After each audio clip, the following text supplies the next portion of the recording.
This time last year, I was sitting at my desk at home, staring blankly at my screen, and there was one thing that allowed me to escape the rat race, and that was learning how to speak confidently on camera.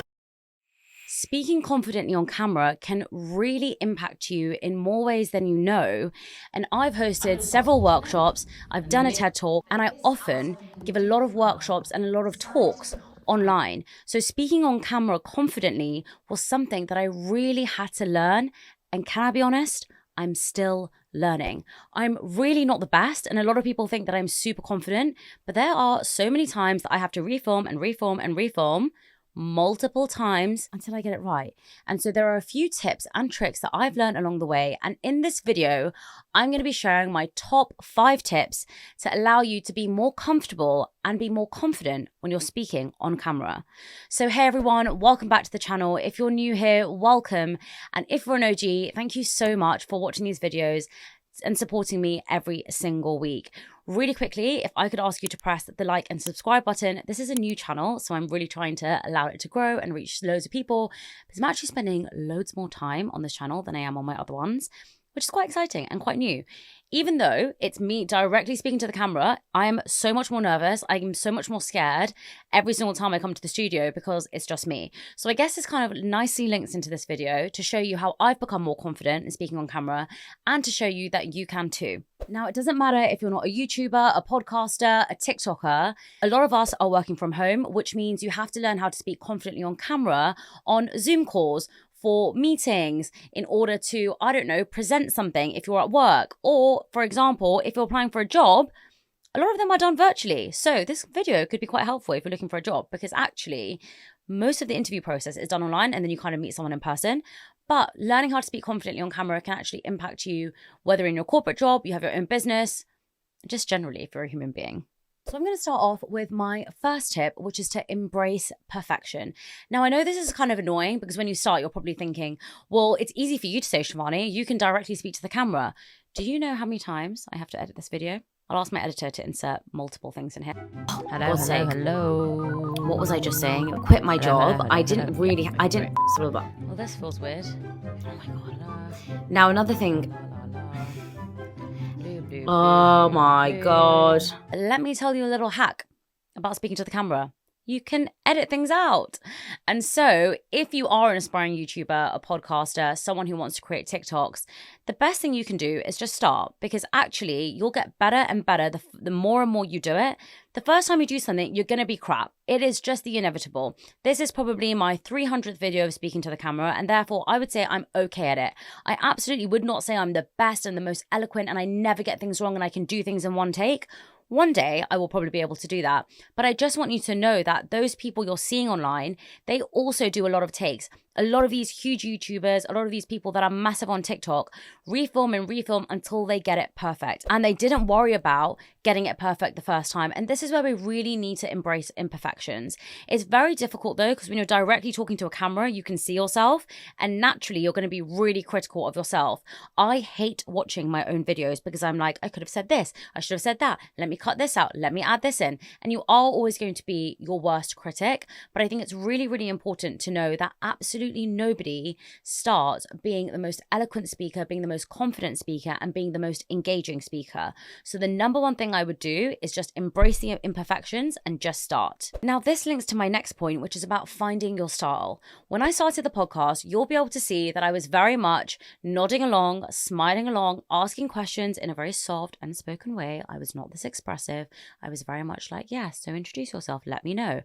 But it was flipping boring. And if I'm honest, I found it boring because my personality is a lot more eccentric in real life. This is genuinely how I speak to my friends. This is genuinely how I am all of the time, unless I'm really sad and then I'm really low and I don't speak to anyone.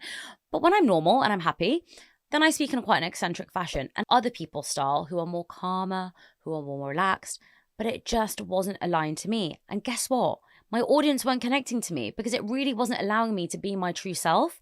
So I think the second tip is to really find your style. And you're only going to do that if you embrace the first tip, which is embracing imperfections and just starting. You don't need to be anyone else. You can just be yourself. Allow your personality to shine through, because that's what people will follow you for. And that's what people will love about you. Okay. Tip number 3, and this is get in the right frame of mind.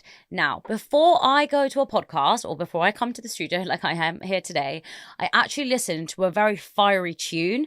Sometimes that's Bollywood. I've been listening to a lot from Rocky Orani. If you're an Indian person, you'll know that that's the most amazing film ever. But sometimes I also listen to Sia, and I have 2 songs, The Greatest and Titanium.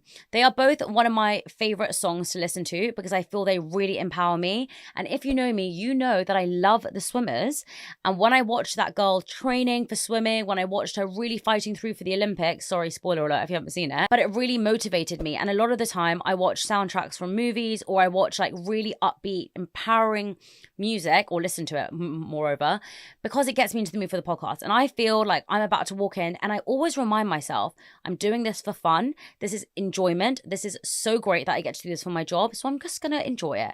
And so I pump myself up to be really, really excited to come and do these videos so that I can bring as much enthusiasm and I can bring as much positive energy so that when you're watching this at home, you feel uplifted instead of me speaking like this and actually not uplifting you. Because the thing is, people can say things exactly the same way, but tone matters.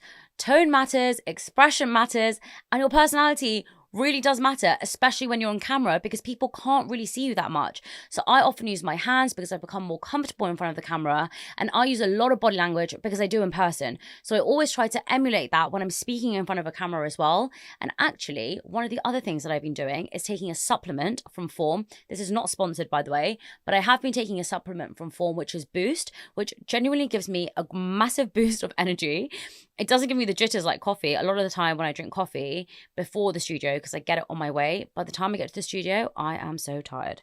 So now I take this Boost tablet actually about 20 minutes before. So it's like halfway into my journey because it takes me 50 minutes to get here, which is really long. But anyway, we'll move on from that. I take it 20 minutes before and I genuinely feel a lot more energized. So I'll leave the link there in the caption if you want to buy it. And I also have a code which gets you 10% off. But this isn't sponsored. This is just because I'm working with them on the podcast for something else. Anyway, another point is that you can do exercises. So I know Tony Robbins likes you to push your chest out. Yeah, push your chest out, push your shoulders back. And then I think he says that gets you in a position where you're in like a position of authority. And when you think about it, when you're happy, you're almost, more open and more receptive. And when you're down, you're just a bit more hunched over and slouched over. That is something I really need to implement. And actually, thank you, me, for bringing that point up into this podcast, because now I'm going to sit like this. Let me move the mic up. Tip number 4, which I actually think is the most important tip, apart from the last one, actually. The last one is the most important. Tip number 4 is to reflect and then revise. Now, this is very, very, very long. Let me just emphasize this. You can't do this for every single video, especially like me if you're uploading 3 videos a week. But in the beginning, one of the things that I used to do is I would record a podcast, I would listen back to it, I would make notes, and I would re-record it. And it is long, but it is really essential in the beginning when you don't know your style, you can't figure out what you want to talk about, you don't know the structure of things, you perhaps don't have that much time to research into a topic. And it's really important to understand where you're going wrong so that you can really figure out, okay, where are my strengths and where are the things that I need to improve on? So one of the things that I found actually when I was listening back to some of my podcasts is my questions are perhaps not as specific as I want them to be. And I was only able to do that because I was reflecting on the things that I was speaking about directly to the camera. And therefore, in order to allow me to be more confident when I was speaking, I really needed to know that I was asking the right questions or I was saying the right thing. So reflecting and revising your technique, or reflecting and revising your approach, your tone, whatever it is, your mannerisms, is really, really important because it allows you to continuously grow. Now, my last point is really, really key. And no one really talks about this because it seems so obvious, but make sure you're researching the topic you're speaking about so you're speaking confidently. Now, confidence comes from within. So one of the things that I do is I always wear makeup in my videos. Now, this is personal choice. I feel better when I wear makeup. If I sat in front of you and I was wearing no makeup, there is no way I'd be able to speak as confidently as I do. Now, I really do believe confidence comes from within. So if you feel confident from within, you're really going to be able to portray yourself in a more confident manner. Now, this could be as small as getting ready, wearing the appropriate clothes. I mean, today, I actually put a hair mask in my hair. and it didn't wash out properly, so I had to wear a hat, which is very sad. But I always will wear makeup and generally do my hair on this podcast because it makes me feel good. And therefore, I feel a lot more confident when I'm recording these videos to put my point across. Now, this is exactly the same when it comes to research. When you know your stuff, and think back to school, my mum would say to me, if you know your stuff, you're not going to be nervous. And she was 100% right, because if I didn't revise for my exams, I'd be nervous. If I did revise, I didn't really think I knew my stuff, so I'd still be nervous. So if I'm completely honest, I was always nervous. But generally, and I remember this from my TED Talk, I was really nervous 2 weeks before because I hadn't done the prep. I was also really nervous 5 days before and 3 days before and 2 days before because I hadn't done the prep.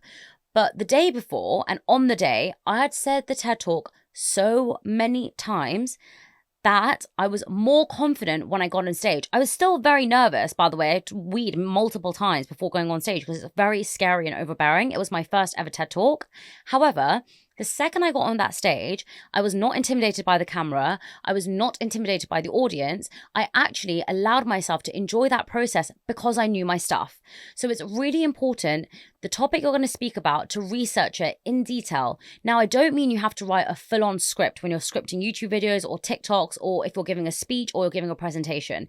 Death by PowerPoint is a thing. However, it's really important to have bullet points and go over the speech, the presentation, the TikTok, whatever it is, prior. So before I did this video, I roughly said the things that I wanted to say. And so when I'm speaking now, I can speak with a lot more confidence, and I'm speaking directly to the camera. So hopefully you are feeling engaged at home. So to summarize, you need to embrace imperfection, find your style, get in the right frame of mind, reflect and revise, and of course, make sure you've researched your topic. And of course, my mini tip, which is, my little bit to add at the end of the conclusion, is believe in yourself. Look, you've watched this video because you want to be in front of the camera, whether that's presenting, whether that's on a Zoom call, whether that's you want to do a TikTok, a YouTube, whatever it is. You've clicked on this video because you want to be more confident on camera, and you absolutely can be. Nothing comes easily and nothing comes instantly. All good things come when you practice and you're consistent and you're learning and you're growing and you're always reflecting. I go on and on and on about reflection because it really is one of the best tools. And I really want to say that a lot of the time you're so scared to take that first step, but it's really just about taking one small step. And that could be you getting your phone up right now and filming something and never showing anyone. And that's something I always say. Just film something and you never have to show anyone. It's just for you. And you don't need to feel embarrassed and you don't need to feel worried because you will get there. I promise you that. I really, really hope that this video has been helpful. It was short and sweet.